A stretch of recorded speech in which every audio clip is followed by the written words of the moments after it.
لا هەر شوێنێکن سڵاو و خۆشەویستی ئەمەتان پێشکەش بەڕێزان من هێمن مەلازادەم خۆشحاڵ و بەختەورم لە پرۆگرامی هەفپەیوین لە خزمەت ئێوەی ئەز و خۆشەویستدان لە لەندەنەوە.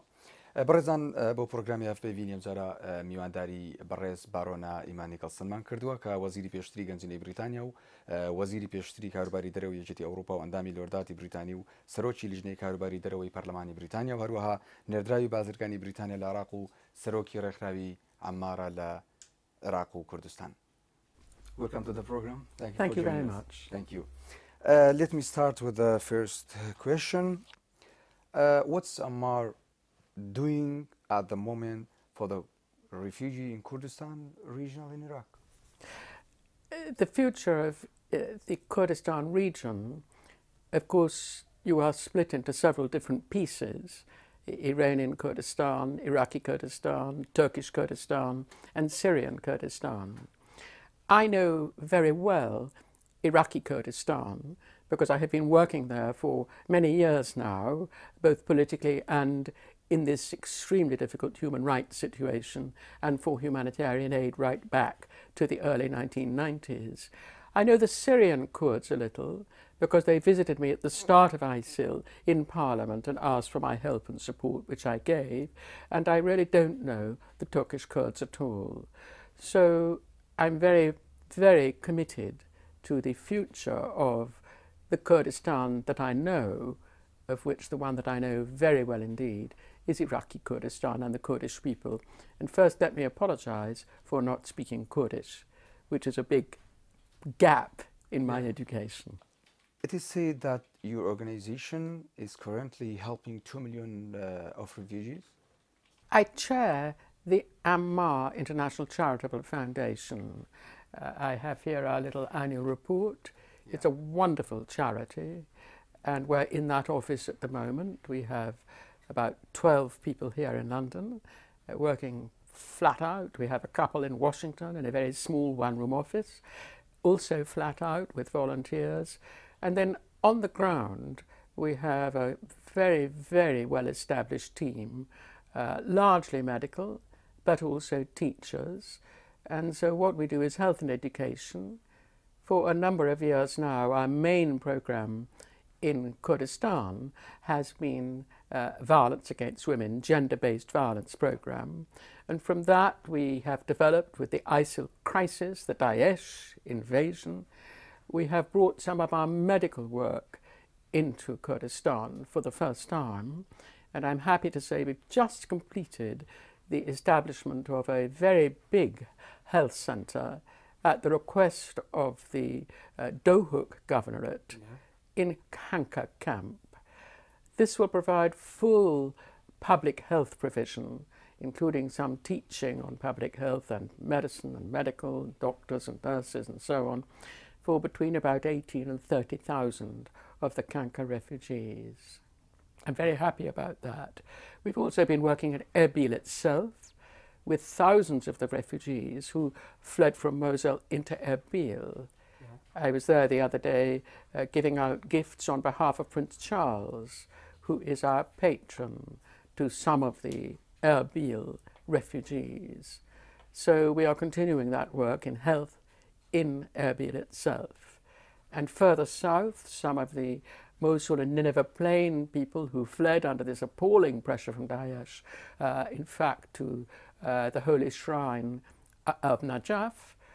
We have another emergency health provision at the request of the Najaf governorate, which is emergency health for some of the 82,000 IDPs, refugees, who are squatting along a very long main road right outside the holy shrine. And on top of that, of course, we've been busy with the Mosul and Nineveh Plain residents who fled in distress to Baghdad, again through medical help, and also to Basra, where I was last week, and to other parts of the south. I visited a refugee camp in Maysan province last week, for example.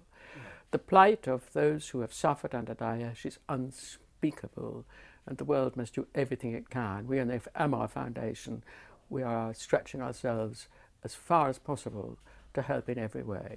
Yeah. We've also brought many blankets, thousands of blankets, and delivered them. We brought many things like that, but it's not enough. The plight of these people is atrocious. It's not enough. We can say this is your project in Kurdistan for the refugees? The AMAR Foundation, we're struggling every moment, every day to raise money. The more we can do, the better, because we are a highly experienced Iraqi registered charity. We've been working from top to bottom of Iraq with Kurdish people, with southern people, with everybody who is in need since 1991. So we have a huge amount of dedicated people, volunteers and professionals, all Iraqi, Kurdish, all sorts of Iraqis who will help. So we have more capacity than we have money to spend. We're very economical indeed, but still we need much more money to use our medical and educational capacity. So every day here in London we're trying to raise funds, and also in Washington and in Salt Lake City, where we have another nest of volunteers supported by one staff member. So every moment we're searching for funds in order to be able to open another health centre, say for the governor of Dohuk, or something else in Erbil, maybe something in Sulaymaniyah, and we're waiting all the time to go back onto the Nineveh plain and into Mosul once that is free, and we can assist there as well. So this is forefront of our minds every single moment. What are the foundation's financial source? This report shows very clearly who gives to us. The funding we've raised for Canker Camp, for example, is entirely private funding, including funding from concerned businesses, which is wonderful. The gender-based violence program was strongly supported by State Department of the USA. One of our medical projects lately has been supported by the World Health Organization. We have been for a while the implementing agency for the World Health Organization in combating tuberculosis, which has come back again into the picture. We're working hard on combating polio, for example, in Baghdad. So we go absolutely everywhere we can to find funding. UNESCO sometimes funds us, UNHCR occasionally, but basically we're searching all the time for private donors, for businesses who will support us. In the south, Shell is fantastic. In the north, Vitol is immensely kind and helpful. We also have BP in their area of the south. So I can tell you that what we do is we rush around mentally and physically with begging bowls all the time. We're a real charity. We're not a vast international NGO with massive overheads.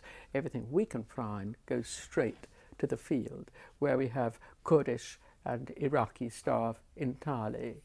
At the moment we're going to be selling these pictures on the web, which are by a very famous artist from Sulaymaniyah, and we're doing that with the Gulen Foundation, who are wholly committed to the culture of Kurdistan. So we've twinned up with them, wonderful people, and they've provided these wonderful pictures, and we're doing a joint fundraising appeal for the IDPs and refugees from Nineveh Plain and Mosul with them. Yeah. So we're very inventive, but we don't have much. Yeah. I wish we were trillionaires. Yeah. I wish we were. You have seen the situation of the refugee in Kurdistan up close. What would you want the international community to do for refugee in Kurdistan? I was at the big coalition, what is called the Coalition Committee, which met here in London last week, a few days ago. This was co-chaired by the UK and the USA, with John Kerry, the Secretary of State from Washington, and Philip Hammond, the Foreign Secretary from the UK. And I was a member of the British delegation.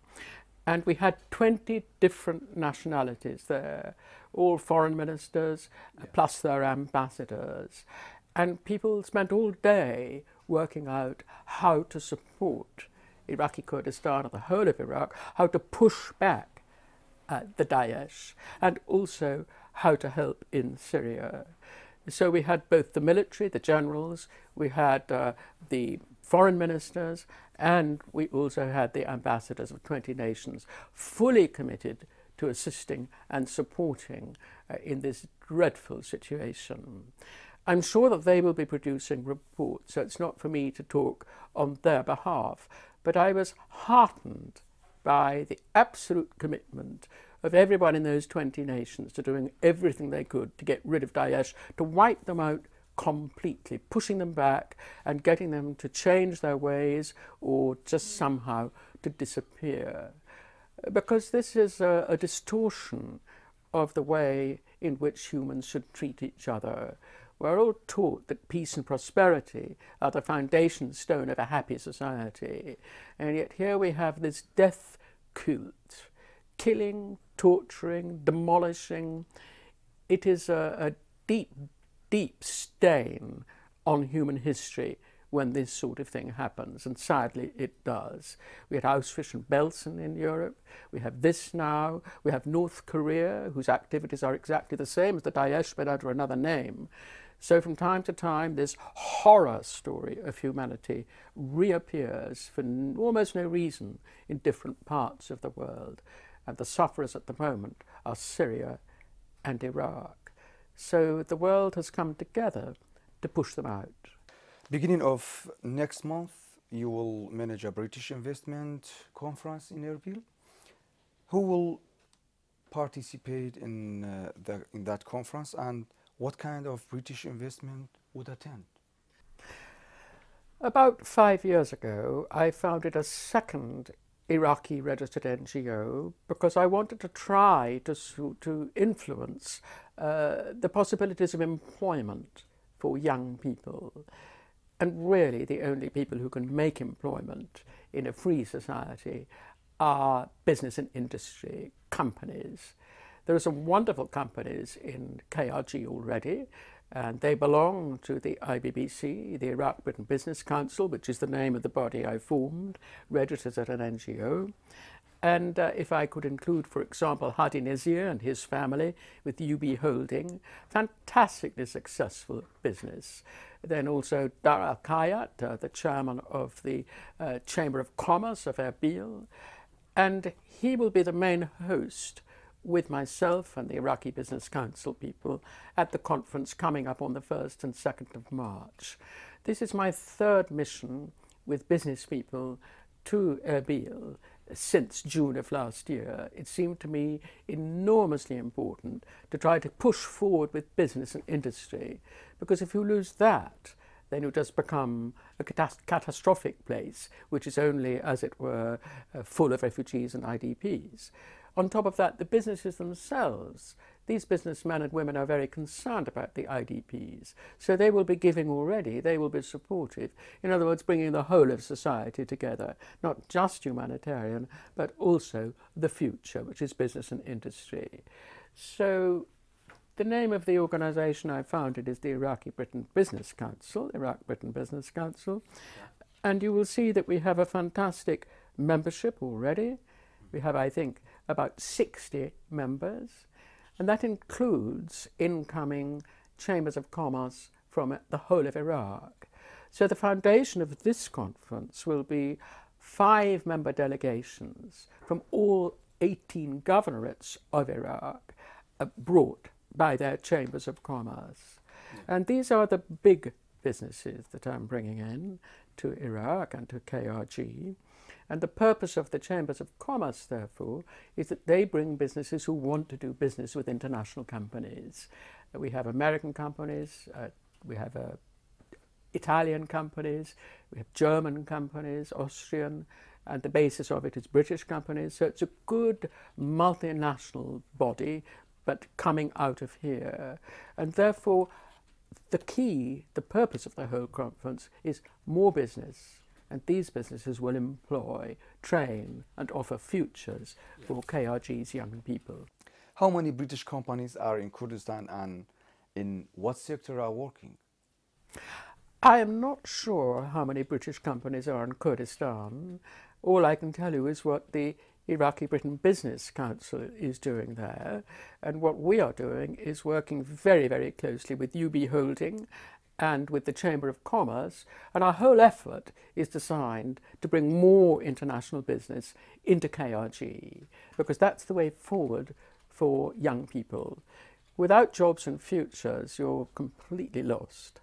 On top of that, we have a number of British universities who've joined us recently, and I'm very, very keen indeed that we should link up those universities with universities in KRG, because students want to go. They want to have education in Britain, and students here want to understand more about education in KRG, and so do the chancellors and vice-chancellors and the professors of the universities. So one big initiative coming out of this conference will be proper links between British universities who belong to IBBC and KRG's universities. That, I think, is very important indeed, because in order to be available for real work, for important jobs that will give you a future, you must have proper education these days. So universities are absolutely critical. Do you think there are investment opportunities in Kurdistan for British companies?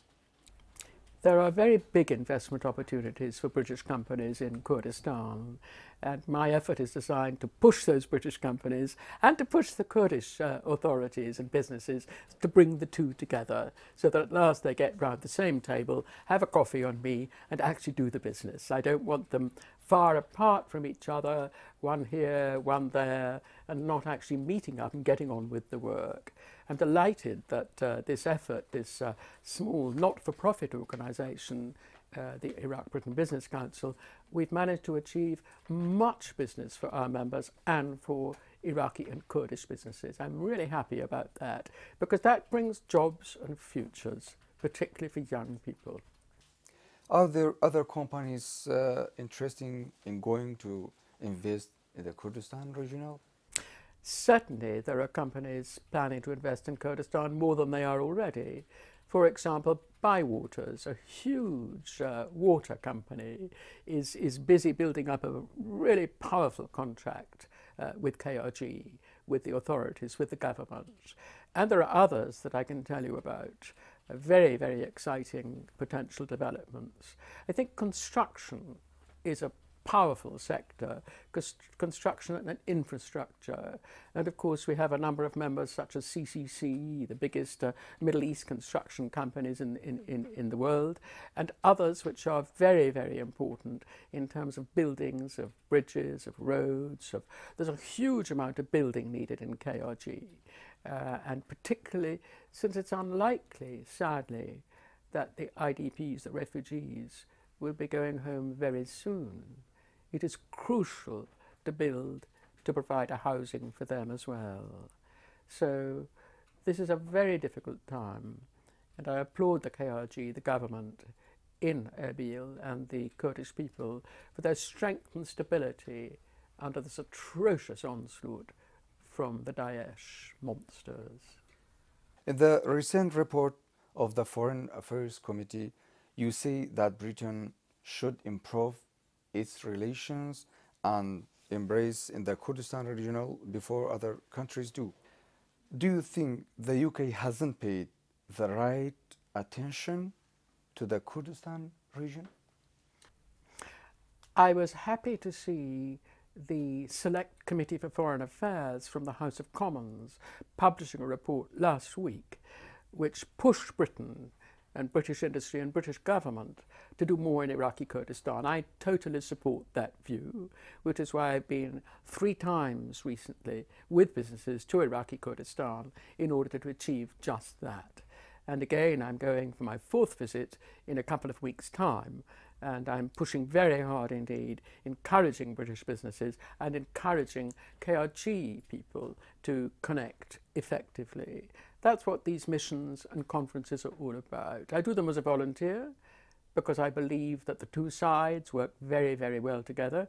So I want to bring them together in order to get more business and more jobs. But yes, Britain can do more, Britain should do more, and Britain must do more.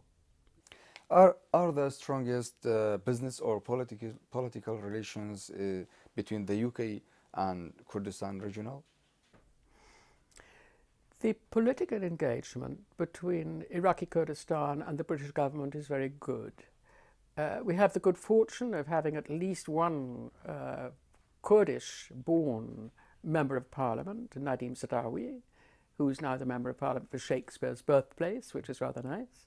And that's a really good link. But we have others who are keenly interested. And Clwyd, who spent a huge amount of time in earlier years when things were really difficult in visiting Kurdistan. And if you look right back, you recall that in 1991, it was the British Army, followed by the British government and the British Parliament, which declared the safe haven. And then we spent a huge amount of time and money correctly in making sure that safe haven existed all the way through the difficult time of the 1990s when Saddam Hussein did not wish it to exist. I recall the overflights which went on constantly at a cost of £1 million a week. I remember supporting those very fiercely politically when others said this is a waste of time, it's a waste of British money, we shouldn't be doing it. So I'm proud of how Britain over the last 15 years at least has been, 20 years, has been very, very strong in our full-hearted support of Iraqi Kurdistan. We made that safe haven. We sustained that safe haven. We did that so that Iraqi Kurdistan could succeed. Yeah. We will go to another subject, which is ISIS war. You delivered UK's message to Erbil saying that the UK would help Kurdistan regional in the war against ISIS. What did you personally do to make this happen? I'm a politician. I do my work for Iraqi Kurdistan and the remainder of the region as a volunteer. So I'm very lucky in that I have a political platform. So when the opportunity arises, I try to take it in the House of Lords, and at the moment in Strasbourg, and formerly in Brussels when I was in the European Parliament. I'm now in the Council of Europe Parliamentary Assembly, to push forward the case every single moment that is possible. We have regular debates, and of course because of Daesh, ISIL, we have them much more now than before. So what I can do as a politician, I do. I chair the All-Party Parliamentary Group for Foreign Affairs in both houses of Parliament here, the Lords and the Commons, and so that platform is also available. So that's the key as a politician, it's to speak up. Mm-hmm. Do you think the current size of British help for the Peshmerga is enough? I am very pleased that we have a permanent full-time defence envoy who is concentrating a large amount of his time and of his team and his troops on pushing out Daesh from Iraq. And of course the key to that is supporting the Peshmerga and also into integrating the militias in the rest of Iraq into the Iraqi formal army team. And Britain is busy as a part of the coalition team with airstrikes, with training, with support. And I'm very confident that our help is being highly effective in military terms. Yeah. I would like us to provide more weapons for the Peshmerga. I visited the front line last August with Dr. Shahways when he was right out there, and I went up to see him and went on the front line. And I saw then how much support the Peshmerga needed that they hadn't got, because at that moment Daesh had managed to grab, I think in Syria, huge tranche, a huge amount of very, very powerful American weapons and militarized vehicles, armored vehicles, and the Peshmerga had very little in comparison. But I believe that has now been corrected, although I would have liked it to have been corrected much sooner. Peshmerga are very brave, very wonderful people. And I was very happy to be able to see them on the front line in August of last year with Dr. Russ Shahways himself, a very brave man indeed. Do you think it was wrong that the KRG was not invited to the anti-ISIS coalition conference in London last week? The Kurds have been talking about what has been going wrong in the northern region of Iraq for a long time. When I visited the refugee camp in Maysan last week, some of the families there told me that they had been attacked in 2006. They were Mosul residents. and they were pushed out of Mosul at that time, and many thousands with them. And they therefore they fled the villages on the Nineveh plain. And then they heard in June of last year that they were about to be killed, and therefore they had to flee again. And they went as far south as they possibly could to Maysan province in order to get as far away from Daesh as possible. My friends in Iraqi Kurdistan tell me that they have been telling people of what was going on in Mosul since 2006, but that nobody picked it up. And I believe that is absolutely right. Somehow everyone was very slow to realize what was going on. But an awful lot has been going on in Iraq all of the time, and the huge miseries of Syria and the worries of the impact of that on Lebanon, which I also visit a lot, where the AMAR Foundation also works. So somehow what was going on with the Daesh was simply not picked up early enough to push it back. In general, do you think the EU assistance for the Kurdistan regional is what it should be? The United States is putting a vast effort into pushing Daesh out of Iraq. I had the good fortune to meet with General Allen last week, who's now the Supreme Commander for the work in Iraq and the region. He's an outstanding personality. I would like to have a longer talk with him at some point. But yes, I'm very confident that the USA is fully committed, the current US government and Congress fully committed, and the House of Representatives, to doing everything possible that they possibly can to support Iraqi Kurdistan and Iraq as a whole. After all, the Daesh have taken over 1/3 of the Federal Republic of Iraq. It is a devastating impact. So to push them out is absolute #1 priority, and that's what's happening. We are going to another subject, which is Iraq-UK Kurdistan relations. As a business and political expert, where do you think Erbil and Baghdad relations are going? I serve as trade envoy for David Cameron and the British government, which is a great honour, and therefore I keep a very, very close watch on everything that is going on, as you can guess.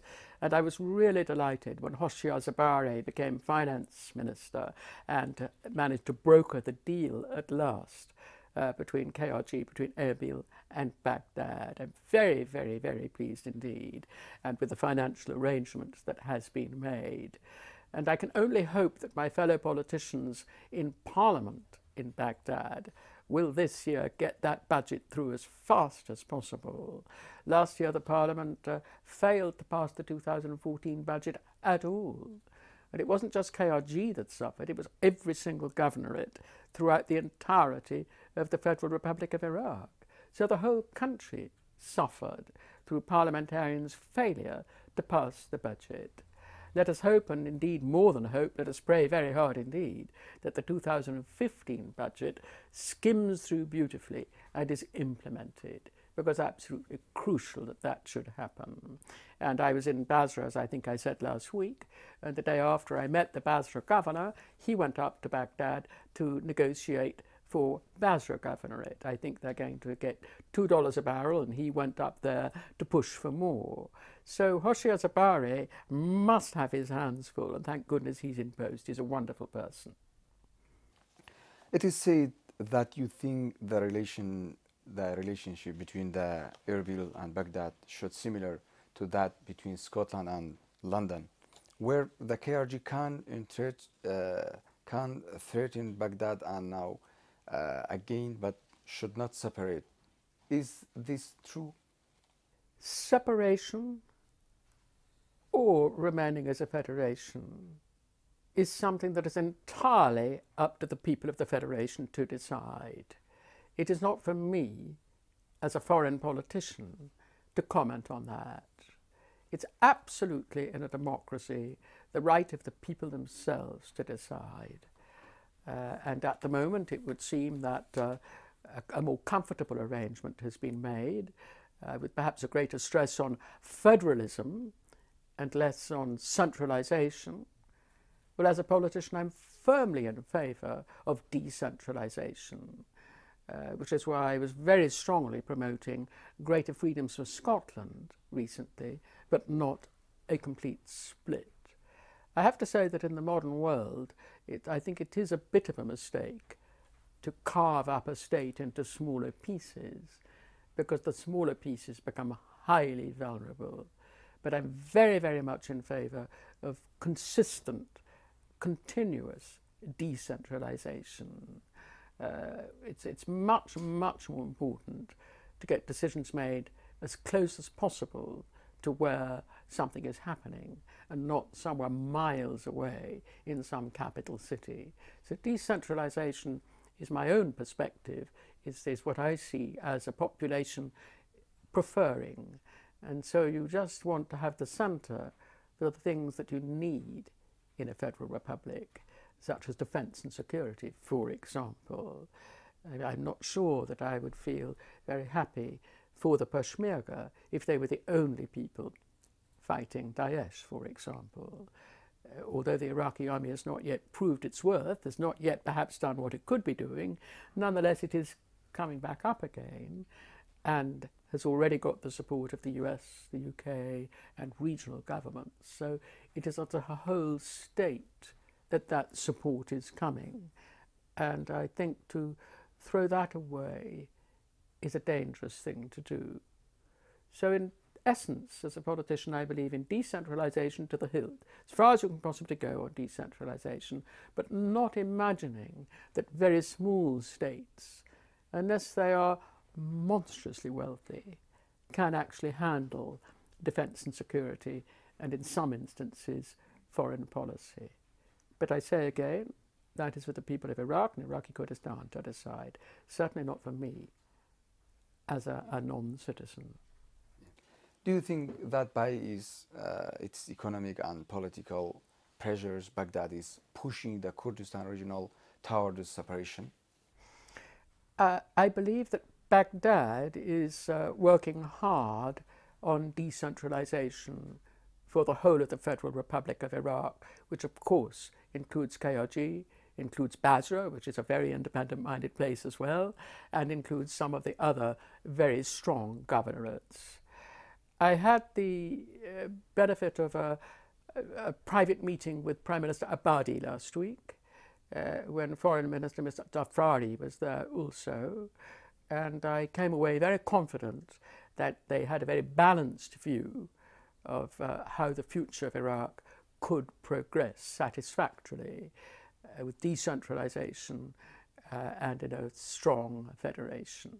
Experts say that all Sykes-Picot borders are disseminated and new and more natural borders are taking shape now. Do you agree with that? It is too early to say whether new borders are being drawn or not. The United Nations rests upon keeping existing borders with states. You only have to look at Ukraine and Crimea and Russia, for example. Irrespective of the condition of the Ukraine, which is not very good, not at all good, the UN and its associated organizations are very, very, very keen indeed to keep the current borders, or rather the recent historic borders, because Russia has now assumed control of the Crimea. So the sort of general push from the UN and its agencies is always to keep the borders that exist, the nation states that are there. I therefore think it is too early to tell whether new borderlines are going to be drawn. There's a long way to go before I think those decisions will become apparent, particularly if you think, as you know even better than I do, that it's going to be really difficult to get Daesh out of Mosul. And even worse than that, how to rescue the Syrian people from the utter miseries Daesh has subjected them to. I suggest that, you know, in 2 or 3 years' time we should meet again and discuss whether or not we see new borderlines being drawn. I don't yet see that happening because there's a huge amount of devastatingly difficult work to be done to rescue those several million people who are living in a horror story full of pain and grief. and blood and tears just now. If you imagine you were in the place of Kurdistan regional political leaders, what would you do? If I was Prime Minister of KRG today, I would be pushing very, very, very hard, the US particularly, but also the UK, also the other European nation states, to support KRG in every way possible to get rid of Daesh.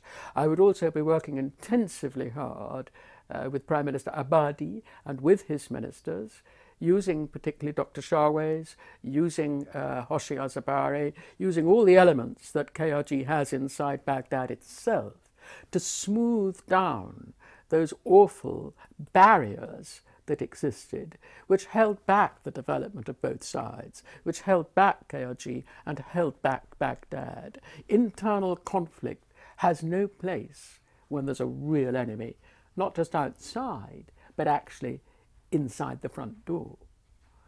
And no time for internal conflict. This is the time for smoothing over difference and forcing out one of the nastiest enemies that has emerged in recent times anywhere in the globe. That's a huge task.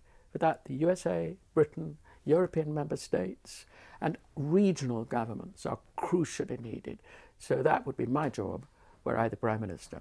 In fact, the Prime Minister himself is a very brave man. He's out on the front line half the time. I'm not sure that I would do that very often, because I would see it as my job to be the politician. Yeah. Thank you very much, Baron. Thank you for joining the program. Thank you. بەڵێ بەڕێزان و خۆشەویستان سوپاس بۆی کە تا ئێستا لەگەڵمان بوون تا بێگەشتنەوە شاد و بەختەوەر بن کاتێکی